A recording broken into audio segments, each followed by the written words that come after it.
Every single one of us has internal conversations happening all day long. And whether you realize it or not, these conversations are shaping your decisions. They shape whether you move forward or maybe if you stay stuck, whether you take the risk or maybe you play small, whether you build confidence or feed that anxiety.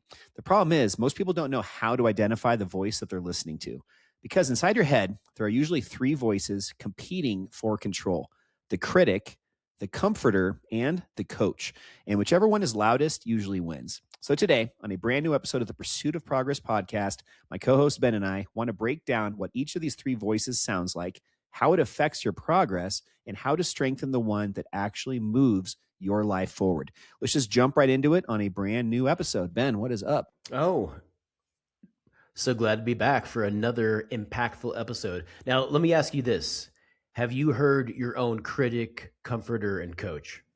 Yes, definitely the critic. The comforter, yeah, a little bit. I don't know. I'm thinking if I had to rank the three, I'd say the critic's probably the one I hear the most. Okay. The coach is probably the second most, and I'd say the comforter is probably the third in that lineup. But what about yourself? Do you feel like the critic? Do you feel like you hear the critic as often now? Has that changed over the years as far as who you hear more?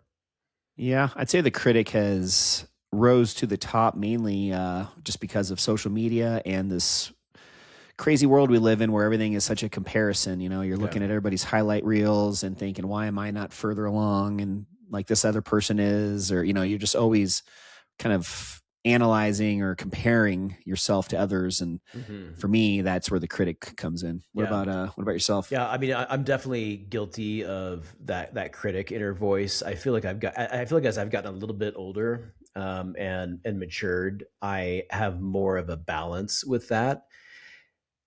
When I was younger, though, man, I mean, it was like 95% critic. I mean, it was critic just all day long. If I did something wrong or didn't show up on time or, didn't meet my goal, didn't get the grade, didn't say the right thing, man, I was so critical of me, just so critical. And the internal dialogue that I would have with myself over the years, like I would never talk to a friend that way, the way that I was talking to me.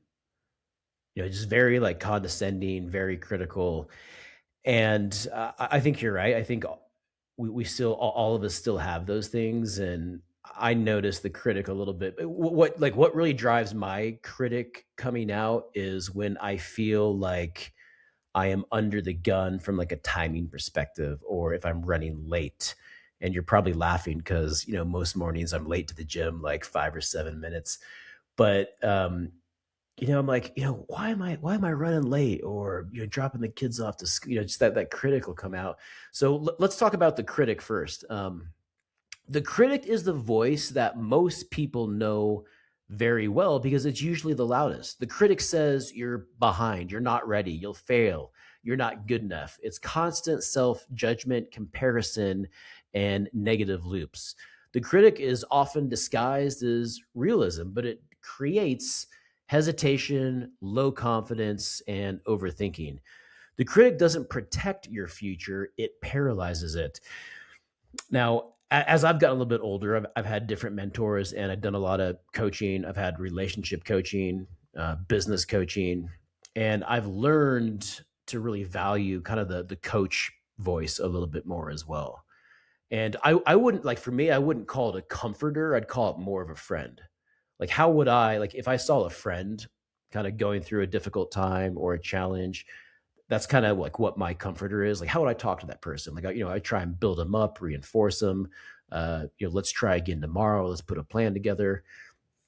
But that critic though is the one that will kind of really drive you crazy if you let it.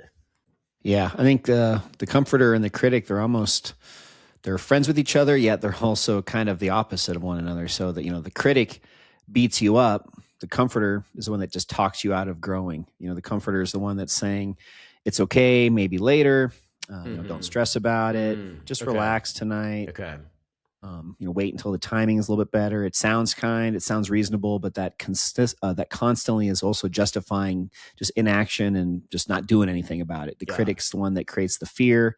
The comforter is the one that creates that just stagnation, just kind of this, I don't, just don't really care about anything. You're just kind of, It's okay, sweetie. yeah, exactly. Like, The comforter let's is, go get some ice cream and, we'll watch the movie. Hey, we'll do it tomorrow.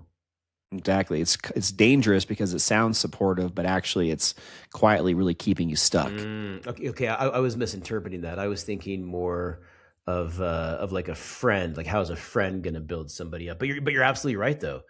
Man, the comforter, because you're right. It's like last night, for example, I was supposed to go run and I didn't run because I was tired. I hadn't eaten, and I was like, you know what?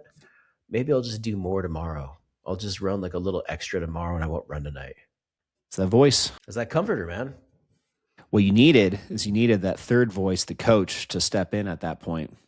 And how do you know if you're listening to the coach voice? Well, this is how you know. The coach is calm, the coach is honest, and the coach is action oriented. The coach is going to say things like, yes, this is uncomfortable, but do it anyway. Do it anyway, one step at a time. The coach is going to say, learn from this or keep going. It's not emotional, not dramatic. It's grounded. The coach voice creates progress, resilience, and clarity. The coach doesn't promise easy, it points you towards better. And for example, I have my girlfriend Grace. She loves to help out, and she contributes in so many different ways to our household. She doesn't live here, but she'll come over and just help out. She knows that I have 2 kids, 3 dogs, and so she's so generous with her time, with her energy, her chores, the things that she does for us. But sometimes, like, she'll ask, like, what if I didn't want to do this, or what if I stopped doing some of these things for you?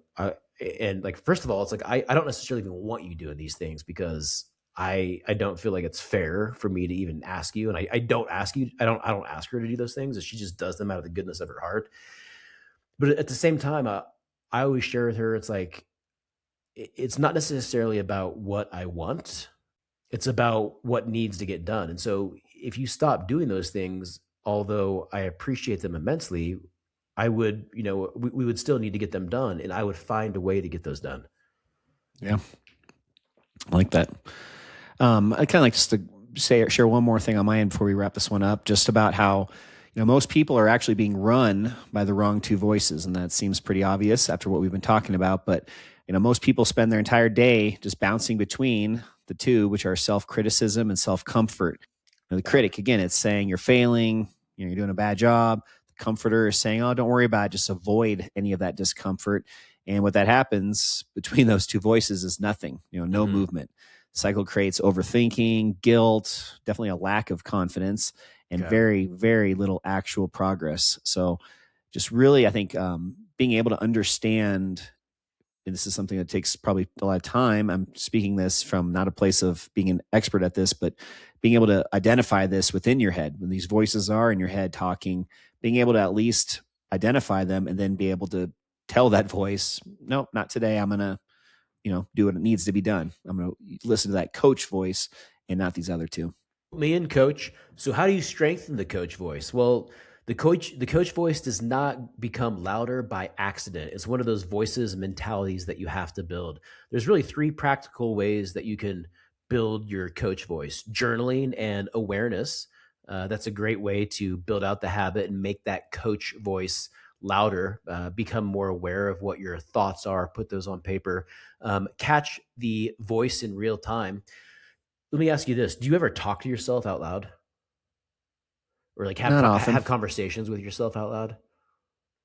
Not out loud. Maybe when I was younger, or if I do something really stupid, then I'll say something out loud. But I am constantly talking to myself when I'm by myself, and sometimes I'll even have people around me, but I'm constantly having conversations with myself. And if you've never been around me, people think it's so strange. You're like, who's he talking to? I'm like, well, I'm talking to me. I'm just having a conversation with me.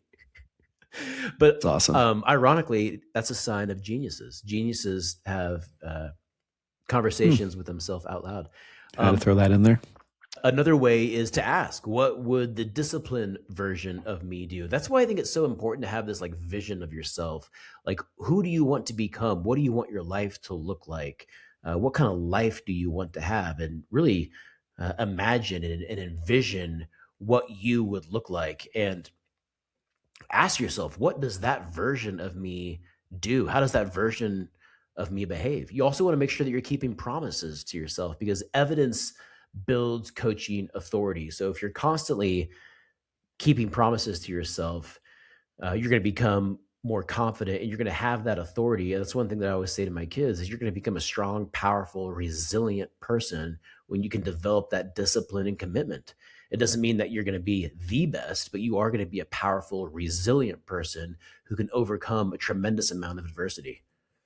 What a gift to teach your kids that at a young age. That's something that I think is not talked about enough, but is incredibly imperative on just growth for kids and just building that confidence, building all of the stuff we've been talking about at a young age. I love that. That's a great point. I feel like in 2026, there's a lot more podcasts, there's a lot more resources out there for young people where I feel like our generation, I don't feel like these types of conversations were as common.